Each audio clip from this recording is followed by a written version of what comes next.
नमस्कार विद्यार्थियों, श्री महावीर शिक्षण संस्थान के YouTube चैनल पर आप सभी का हार्दिक स्वागत है, अभिनंदन है। प्यारे विद्यार्थियों, मैं ईश्वर से आशा करता हूं कि आप सभी स्वस्थ होंगे, मस्त होंगे। तो प्यारे विद्यार्थियों, हिंदी व्याकरण में हम पढ़ रहे थे पद परिचय। मैंने आपको शुरू में पद के दो भेद बताए थे, एक विकारी पद तो दूसरा अविकारी पद। प्यारे विद्यार्थियों, अविकारी पद के मैंने आपको चार भेद बताए थे, संज्ञा, सर्वनाम, विशेषण और क्रिया। तो ये विकारी पदों का पद परिचय कंप्लीट हो चुका है। आज हम पढ़ेंगे अविकारी या अव्यय शब्दों का पद परिचय। लेकिन इससे पहले मैंने आपको गृह कार्य के रूप में क्रिया शब्द का पद परिचय करने के लिए दो प्रश्न मैंने आपको गृह कार्य के रूप में दिए थे। आपने भी जो है घर पर प्रयास किया होगा। चलो हम उन दोनों प्रश्नों को सबसे पहले हल करते हैं।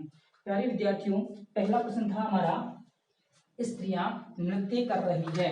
स्त्रियां नृत्य कर रही है। तो सबसे पहले तो हमें क्या पहचानी है? क्रिया पहचानी है। हम क्रिया शब्दों का पद परिचय कर रहे हैं तो हमें क्या देखना है? क्रिया देखना है। और क्रिया क्या है? कर रही है। हमारी क्रिया क्या है? कर रही है। ये हमारी क्रिया है, कर रही है। ये जो क्रिया है इसका हम पद परिचय करेंगे।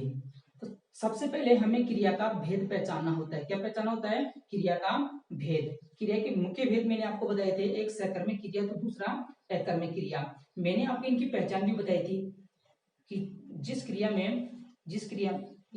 जिस वाक्य में अगर कर्म मौजूद है तो वो सकर्मक क्रिया, और जिस वाक्य में अगर कर्म नहीं है वहां अकर्मक क्रिया। मैंने आपको इसकी पहचान भी बताई थी कि अगर कोई वाक्य हमारे पास में है और उस वाक्य को पढ़ने के पश्चात अगर हम कोई प्रश्न करते हैं और वो प्रश्न करने के पश्चात अगर कोई जवाब निकल करके बाहर आता है तो इसका मतलब यह है कि उसमें कर्म मौजूद है। क्या मौजूद है? कर्म मौजूद है। देखो हमारा वाक्य देखो, स्त्रियां नृत्य कर रही है, ये एक पूरा वाक्य हो गया। हम इस वाक्य से प्रश्न बनाते हैं, जैसे स्त्रियां क्या कर रही है। स्त्रियां क्या कर रही है तो उत्तर आता है हमारा नृत्य कर रही है। क्या कर रही है? नृत्य। तो ये जो नृत्य है वो क्या है? ये कर्म है। नृत्य क्या है? कर्म है। और जिस वाक्य में या यूं कहें, जिस वाक्य में कर्म होता है वहां कौन सी क्रिया होती है? सकर्मक क्रिया। कौन सी क्रिया होती है? सकर्मक क्रिया होती है। तो हम यहां पर लिखेंगे सकर्मक क्रिया कर रही है। कौन सी क्रिया होगी? सकर्मक क्रिया। अब हम बात करेंगे वचन की। स्त्रियां नृत्य कर रही है। अब यहाँ पर देखो, स्त्रियां जो हैं इनकी कर्ता जो है एक नहीं है, बहुवचन है। अब बहुवचन है तो यहाँ पर जो है हम लिखेंगे बहुवचन। लिंग की अगर हम बात करें तो यहाँ पर नृत्य कर रही है, यहाँ पर स्त्रियों के अनुसार जो है स्त्रीलिंग हो जाएगा। क्या हो जाएगा? स्त्रीलिंग हो जाएगा। तो सकर्मक क्रिया वचन की अगर हम बात करें तो बहुवचन, लिंग की बात करें तो स्त्रीलिंग। इसके साथ ही अगर हम काल की बात करें, मैंने आपको काल भी बताया था कि जहां कहीं भी क्रिया होगी तो क्रिया के साथ हमें क्रिया का काल भी लिखना है कि क्रिया कौन से काल में हो रही है। तो इससे नृत्य कर रही है। अब देखो हमें इस वाक्य से पता चल रहा है कि वर्तमान काल में क्रिया हो रही है, इसलिए हम यहाँ पर कौन सा काल लिखेंगे? वर्तमान काल। काल कौन सा हो गया? वर्तमान काल। इसके बाद में हम इसका संबंध बताएंगे। हम क्या बताएंगे? संबंध बताएंगे। यानी कि इसमें जो कर्ता है, यानी कि क्रिया की जो कर्ता है वो कौन है? स्त्रियां हैं। इस प्रकार से हम इस वाक्य का पद परिचय करेंगे। इसके बाद में दूसरा जो उदाहरण मैंने आपको बताया था, सवेरे में उठा। अब सबसे पहले हमें क्या देखनी है? क्रिया देखनी है। क्रिया कौन सी है? उठना। क्रिया कौन सी है? उठना। तो यहाँ हम उठा क्रिया का पद परिचय करेंगे। अब यहाँ पर देखो वही तरीका हम कहाँ मिलेंगे क्रिया को पहचानने का। सवेरे में उठा। अब देखो हम प्रश्न बनाते हैं, सवेरे में उठा, कुछ प्रश्न बन ही नहीं रहा है। अब प्रश्न नहीं बन रहा है तो इसका मतलब इसमें अकर्मक क्रिया है। कौन सी क्रिया है? अकर्मक क्रिया। प्यारे विद्यार्थियों, सकर्मक और अकर्मक के भेद मैंने आपको अच्छे से समझाए थे कि जिस वाक्य में या हम यूं कहें जिस क्रिया में क्रिया का फल, जिस वाक्य में क्रिया का फल सीधा कर्म पर पड़ता है वहां सकर्मक क्रिया, और जिस वाक्य में क्रिया का फल सीधा कर्ता पर पड़ता है वह अकर्मक क्रिया। तो यहाँ पर देखो क्रिया का फल सीधा किस पर पड़ रहा है? कर्ता पर पड़ रहा है मैं, और यहाँ पर कर्ता कौन है, मैं। तो जो है यहाँ पर अकर्मक क्रिया, यानी कि इस वाक्य में क्रिया मौजूद नहीं है, और जहां क्रिया ये सॉरी कर्म मौजूद नहीं है वहां अकर्मक क्रिया हो जाएगी। कौन सी क्रिया हो जाएगी, अकर्मक क्रिया हो जाएगी। इस वाक्य में कौन सी क्रिया है, उठा, उठा अकर्मक क्रिया, क्योंकि यहाँ पर कोई कर्म मौजूद नहीं है, अकर्मक क्रिया होगी। अब हम बात करें वचन की, मैं उठा, मैं अपने आप में एक वचन है। कौन सा वचन है, एक वचन है। लिंग की अगर बात करें तो मैं उठा यहाँ पर पुल्लिंग है।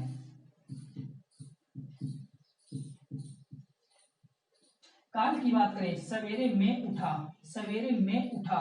काल की बात करें तो ये क्रिया जो है बीते हुए काल में हो रही है, बीता हुआ काल का मतलब भूतकाल में, भूतकाल की क्रिया है ये। कौन से काल की क्रिया है, भूतकाल की क्रिया है। इसके बाद में अगर हम बात करें तो उठा क्रिया का जो कर्ता है वह कौन है, उठा क्रिया का कर्ता कौन हो गया, मैं। उठा क्रिया का कर्ता कौन हो गया, मैं। तो प्यारे विद्यार्थियों, इस प्रकार से हम इन संज्ञा जो क्रिया शब्द हैं उन क्रिया शब्दों का पद परिचय करेंगे। इसके बाद में आगे हम बात करेंगे अविकारी शब्दों का पद परिचय। तो आइए विद्यार्थियों, अब हम देखते हैं अविकारी शब्दों का पद परिचय। तो अविकारी शब्द को किसे कहते हैं, देखो अविकारी शब्दों को अव्यय शब्द भी कहते हैं। अविकारी शब्दों को कौन से शब्द कहते हैं, अव्यय शब्द भी कहते हैं। और अविकारी शब्दों की परिभाषा मैंने आपको पद परिचय के पहले वीडियो में बता भी थी, और आज मैं आपको फिर से बता रहा हूँ। अविकारी, देखो अविकारी शब्द दो शब्दों के मेल से बना है, अ प्लस विकार, जिसमें बड़ी ई प्रत्यय भी है। अविकार अर्थात जिसमें किसी प्रकार का कोई विकार उत्पन्न न हो। अविकार, अविकार का मतलब होता है कि जिसमें किसी प्रकार का विकार उत्पन्न न हो। और अ प्लस विकार से बना है अविकारी, जिसमें बड़ी ई प्रत्यय लगा करके ये शब्द हो गया अविकारी। तो आइए हम इसको विस्तार से समझते हैं। अविकारी पद जिसको हम क्या बोलते हैं, अव्यय पद भी बोलते हैं या अव्यय शब्द भी बोलते हैं। अविकारी या अव्यय शब्द को किसे कहते हैं, अविकारी दो शब्दों के मेल से बना है। एक तो उपसर्ग विकार, और हम बात करें तो यहाँ पर बड़ी ई प्रत्यय भी है। तो इस प्रकार से इस शब्द का अर्थ हो गया अ प्लस विकार, इस शब्द का अर्थ हो गया विकार रहित, अर्थात जिसमें किसी प्रकार का कोई विकार न हो। विकार रहित का तात्पर्य है जिसमें किसी प्रकार का कोई विकार न हो। और विकार का मतलब क्या होता है, देखो साधारण सी बात है कि ऐसे शब्द जिनका लिंग, वचन, काल, क्रिया, कारक का कोई प्रभाव नहीं पड़ता है, या हम यूं कहें कि ये शब्द परिवर्तित नहीं होते हैं, ये जैसे हैं वैसे ही रहते हैं, इन शब्दों में कोई परिवर्तन नहीं होता। हमने पहले पढ़ा था विकारी शब्दों में जैसे संज्ञा है, सर्वनाम है, विशेषण है, क्रिया है, इनमें परिवर्तन होता है, इनका काल परिवर्तन भी होता है, इनमें लिंग परिवर्तन भी होता है, इनमें वचन परिवर्तन भी होता है। लेकिन अविकारी पद या अविकारी शब्द ऐसे शब्द होते हैं जिनका किसी प्रकार से कोई परिवर्तन नहीं होता, जिनका संज्ञा, सर्वनाम, लिंग, वचन, काल, कारक का कोई प्रभाव नहीं पड़ता। अर्थात ये जिस अवस्था में होते हैं ये अंत तक उसी अवस्था में रहते हैं, इनमें कोई परिवर्तन नहीं होता। अर्थात ये जो शब्द होते हैं अविकारी अव्यय शब्द, ये अपरिवर्तनशील होते हैं, इनमें किसी प्रकार का कोई परिवर्तन नहीं होता है। तो देखो हम इसकी परिभाषा और जान लेते हैं। परिभाषा है कि अव्यय शब्द या अविकारी शब्द लिंग, वचन, काल, कारक आदि से प्रभावित नहीं होता है। अतः इनके परिचय में केवल अविकारी या अव्यय के प्रकार, उसकी विशेषता या संबंध, बस दो ही चीजें बतानी होती है।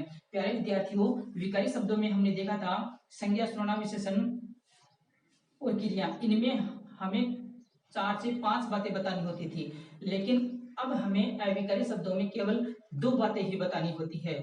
अविकारी शब्दों का पद परिचय विकारी शब्दों से बहुत ही सरल और आसान है। देखो हम समझते हैं किस प्रकार से आसान। इसके बाद में हम बात करते हैं अविकारी या अव्यय पदों के भेदों की हम बात करते हैं। भेद प्रकार, और ये 4 प्रकार के होते हैं। विकारी शब्द भी मैंने आपको 4 प्रकार के बताए थे। संज्ञा, सर्वनाम, विशेषण और क्रिया। और अविकारी शब्द भी 4 प्रकार के होते हैं। वो 4 प्रकार कौन कौन से होते हैं, जिसमें पहला भेद है क्रिया विशेषण, दूसरा है संबंध बोधक, तीसरा है समुच्चय बोधक और चौथा है विस्मयादि बोधक। देखो ये नाम से स्पष्ट हो रहे हैं। क्रिया विशेषण, प्यारे विद्यार्थियों, पहला भेद है अविकारी शब्द का या अव्यय शब्द का क्रिया विशेषण। क्रिया विशेषण हम किसे कहते हैं, विशेषण तो हमें पता है क्योंकि विशेषण के बारे में हमने पढ़ लिया। इसके विशेषण के साथ ही एक शब्द और जुड़ गया, क्रिया विशेषण, यानी कि क्रिया की विशेषता बताने वाले शब्द। क्रिया विशेषण से तात्पर्य क्या है, क्रिया की विशेषता बताने वाले शब्दों को हम क्या कहते हैं, क्रिया विशेषण। दूसरा है संबंध बोधक। अब इसमें जो शब्द होते हैं, जो भी संज्ञा या सर्वनाम जो शब्द होते हैं, दो शब्दों के बीच में क्या बताया जाता है, संबंध बताया जाता है। ये देखो नाम से स्पष्ट हो रहा है। समुच्चय बोधक शब्द, इसमें भी क्या होता है कि दो पद या दो वाक्य आपस में जुड़ते हैं। ऐसे अवे जो दो पद या दो शब्दों के माध्यम से या माध्यम को जोड़ने का कार्य करते हैं, ऐसे अवयव को हम बोलते हैं समुच्चय बोधक। इसके बाद में चौथा है विस्मयादि बोधक। विस्मयादि, विस्मय प्लस आदि, विस्मयादि शब्द दो शब्दों के मेल से बना है। विस्मय आदि और विस्मय का अर्थ होता है आश्चर्य। विस्मय का अर्थ क्या होता है, आश्चर्य, अर्थात जहाँ पर आश्चर्य होता है, जहाँ पर हर्ष होता है, खुशी होती है, शोक होता है ना, आश्चर्य होता है, तो वहां पर होता है विस्मयादि बोधक अव्यय। आपने देखा होगा कारकों में जो अंतिम जो कारक होता है संबोधन कारक, जैसे हे, ओ, अरे, है ना, वहां पर भी ये विस्मय, हर्ष, शोक यही होते हैं। इसके बाद में हम बात करते हैं एक एक अविकारी पदों की, जिसमें पहला पद है हमारा क्रिया विशेषण। पहला पद कौन सा है, क्रिया विशेषण। देखो क्रिया विशेषण किसे कहते हैं, क्रिया की विशेषता बताने वाले शब्द। क्रिया विशेषण हम किसे कहते हैं, क्रिया की विशेषता बताने वाले जो शब्द होते हैं उनको हम क्रिया विशेषण कहते हैं। क्रिया की विशेषता बताने वाले शब्द क्या कहलाते हैं, क्रिया विशेषण कहलाते हैं।